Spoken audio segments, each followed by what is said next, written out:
श्रीगणेशाय नमः। प्रणम्य शिरसा देवं गौरीपुत्रं विनायकं भक्तावासं स्मरे नित्य आयुकामार्थसिद्धये।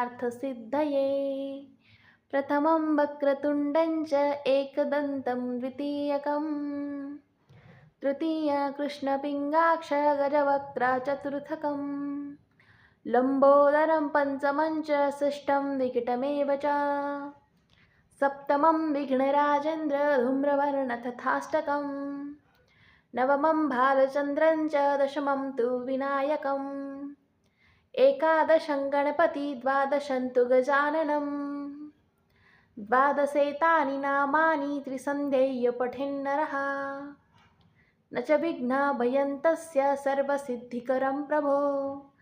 विद्यार्थी लभते विद्या धनार्थी लभते धनम् पुत्रार्थी लभते पुत्रा मोक्षार्थी लभते गतिं जपेत् गणपतिस्तोत्र षड्भिर्मासे फल्लभेत् संवत्सरेण सिद्धिं च लभते नात्र संशया। अष्टोभ्य ब्राह्मणेभ्यश्च लिखित्वाय समर्पयेत् तत्सविद्या भवेत् सर्वा श्रीगणेशस्य प्रसादतः।